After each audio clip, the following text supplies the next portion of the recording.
I think one of the big wins in this region have been steadily decreasing the rates of erosion thanks to planting more cover crops and stabilizing that soil a little bit more. And some more farmers trying to incorporate more diverse management strategies into their operations and try and buffer themselves against these various sources of change and disturbance that they'll face.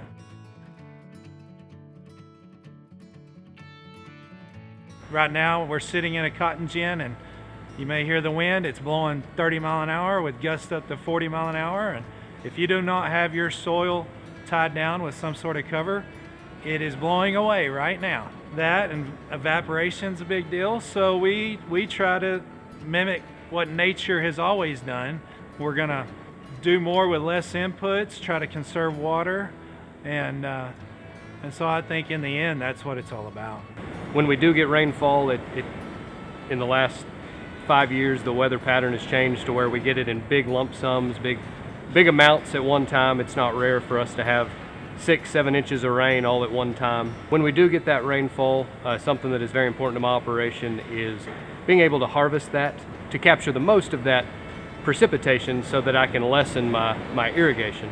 Eventually we're going to be dry land, but we're using our water to the fullest at the moment with different types of farming, mainly no-till, but really just trying to maximize every bit of water, because in the end it's all about the water. I can control how my soil holds water. I can control the factors in my soil that allow me to grow bigger roots and to allow the microbial activity, the biology, the living organisms within my soil to thrive. Management practices that don't hurt my soil, they help my soil. I use a 3-way crop rotation: cotton, in wheat, and fallow.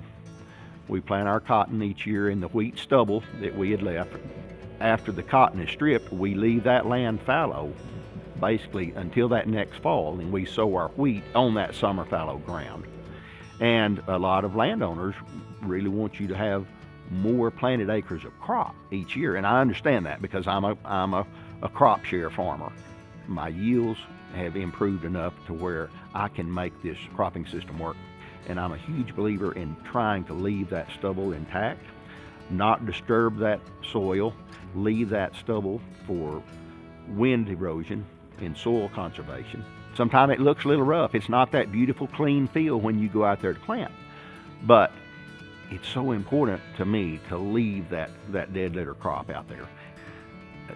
The young farmers in our area, in our community, I'm just amazed at them because they have no fear. I've tried that on just a small scale, but I think that's phenomenal how they're willing to try that and incorporate that into their cropping pattern. I have people call me from time to time and ask me, what would be the first thing to do. I would tell people to start small, to try do their own little experiments. Maybe if they have always planted wheat for cover, maybe put in a legume in that mix, like hairy veg or winter peas or some clover. You've got to see the results yourself. And so, I just try to encourage people to start wherever they're at and just come with an open mind. I think as farmers, our biggest struggle is in between our ears. We've always been taught this is how it is, this is how it functions. And no, we're working with a living, breathing, life-giving organism that God created, and it's something that I don't know if we'll ever completely figure it out. I am incredibly hopeful, right? You think about what these soils used to be, right? We're at the bottom of the Great Plains of the U.S. We were covered in seas of grass and mixes of wildflowers and forbs, and there were large mammals grazing and small wildlife, all over the place.